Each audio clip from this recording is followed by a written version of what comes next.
مسجد کی طرف جانے والے قدم بھی لکھے جاتے ہیں۔ بنو سلمہ کے لوگ مدینہ کے ایک کونے میں مسجد سے دور رہتے تھے، انہوں نے مسجد کے قریب منتقل ہونے کا ارادہ کیا تو یہ آیت نازل ہوئی، انا نحن نحیی الموتى ونکتب ما قدموا وآثارهم، بے شک ہم ہی زندہ کریں گے مردوں کو اور ہم لکھ رہے ہیں جو انہوں نے آگے بھیجا اور ان کے آثار بھی۔ تو رسول اللہ صلی اللہ علیہ وسلم نے فرمایا، بے شک تمہارے نشانات قدم لکھے جا رہے ہیں، یعنی انسان اپنے پاؤں سے چل کر جس زمین پر بھی جاتا ہے وہ زمین بھی گواہ بنے گی، اور وہ قدم اگر نیکی کے کام میں ہے تو ثواب کے طور پہ لکھے جائیں گے، اور اگر کسی برے کام سے اور برے ارادے سے انسان نکلا ہے یا اٹھا اپنی جگہ سے تو وہ قدم اس کے برائی کے خانے میں لکھے جائیں گے۔ اسی طرح طواف میں اٹھائے گئے قدم وہ بھی لکھے جاتے ہیں۔ رسول اللہ صلی اللہ علیہ وسلم نے فرمایا، جو شخص گن کر طواف کے 7 چکر لگائے اور 2 رکعت نماز پڑھے تو یہ ایک غلام آزاد کرنے کے برابر ہے، یعنی ثواب ہے۔ اور جو شخص ایک قدم بھی اٹھاتا یا رکھتا ہے، یعنی ایک اٹھاتا ہے ایک رکھتا ہے، ایک اٹھاتا ہے ایک رکھتا ہے، تو ہر قدم پر اس کے لیے 10 نیکیاں لکھی جاتی ہیں اور اس سے 10 گناہ مٹائے جاتے ہیں اور اس سے 10 درجات بلند کیے جاتے ہیں۔ اس سے انسان اندازہ کر سکتا ہے کہ کتنا زیادہ اجر و ثواب ہے۔ پھر حاجی کی سواری کے قدم لکھے جاتے ہیں۔ نبی صلی اللہ علیہ وسلم نے فرمایا، جب تم اپنے گھر سے بیت الحرام کے ارادے سے نکلتے ہو تو تمہاری اونٹنی کوئی قدم نہیں رکھتی اور نہ اسے اٹھاتی ہے، مگر اللہ تعالیٰ اس کے ساتھ تمہارے لیے ایک نیکی لکھ دیتا ہے اور تم سے ایک گناہ مٹا دیتا ہے۔ یعنی حاجی سفر پر ہی نکلتا ہے، اپنا ایک قدم اٹھاتا ہے، سواری پر بیٹھتا ہے، تو بظاہر تو یہ انسان کہتا ہے کہ میرا پتہ نہیں کیا ثواب ہے کیا نہیں، میں تو سواری پر بیٹھا ہوا ہوں، لیکن اس کا بہتر بتا دیا گیا کہ اگر وہ اللہ کے کام کے لیے نکلتا ہے، بیت الحرام کی طرف نکلتا ہے، تو جو قدم سواری اٹھاتی ہے اس ہر قدم کے لیے نیکی لکھی جاتی ہے۔ پھر اسی طرح سلام کرنا اور سلام کا جواب دیا جانا، اس میں بھی انسان کے لیے نیکیاں لکھی جاتی ہیں۔ سہل بن حنیف کہتے ہیں کہ رسول اللہ صلی اللہ علیہ وسلم نے فرمایا، جس نے السلام علیکم کہا اس کے لیے 10 نیکیاں لکھی جائیں گی، جس نے السلام علیکم ورحمۃ اللہ کہا اس کے لیے 20 نیکیاں لکھی جائیں گی، اور جس نے السلام علیکم ورحمۃ اللہ وبرکاتہ کہا اس کے لیے 30 نیکیاں لکھی جائیں گی۔ اسی طرح جو تسبیحات ہم پڑھتے ہیں، آپ نے فرمایا اللہ نے 4 کلمات چنے ہیں، سبحان اللہ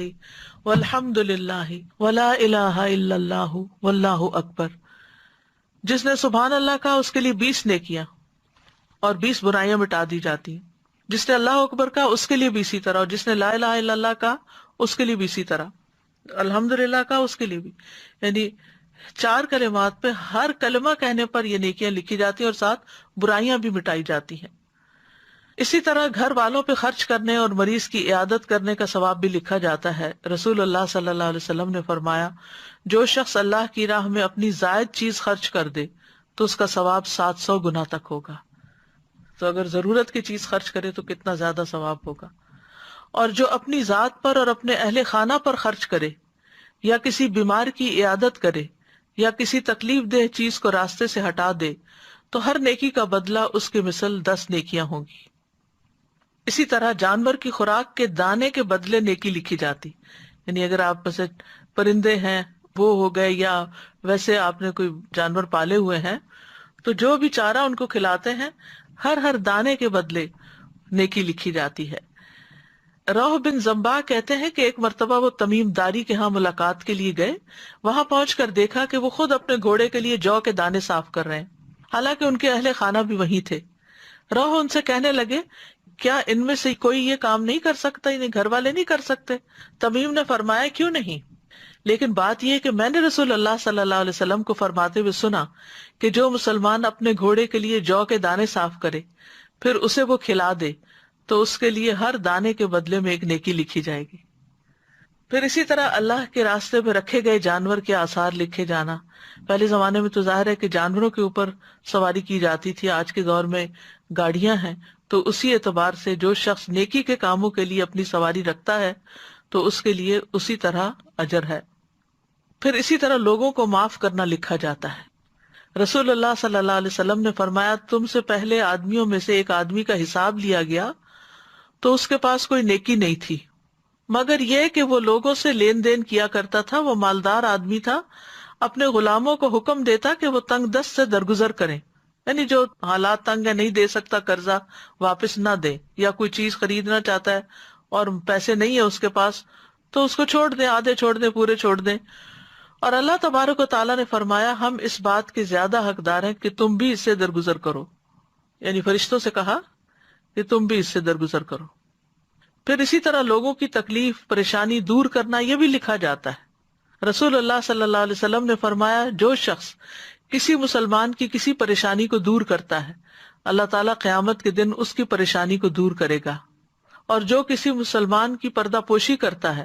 اللہ تعالیٰ قیامت کے دن اس کی پردہ پوشی فرمائے گا، یعنی اس کے عیب ظاہر نہیں کرے گا۔ اس لیے بہت ضروری ہے کہ انسان دوسروں کی غیبت نہ کرے، دوسروں کی عیب جوئی نہ کرے، دوسروں کی برائیاں کسی اور کے سامنے ظاہر نہ کرے۔ تو راستے سے تکلیف دہ چیز ہٹانا، رسول اللہ صلی اللہ علیہ وسلم نے فرمایا جس نے مسلمانوں کے راستے سے تکلیف دہ چیز ہٹائی، کوئی فرنیچر ہے، کوئی اینٹ پتھر ہے، کسی قسم کی کوئی بھی چیز، اللہ اس کے لیے ایک نیکی لکھے گا، اور جس کے لیے اللہ نیکی لکھ دیتا ہے اسے اس کی وجہ سے جنت میں داخل کر دیتا ہے۔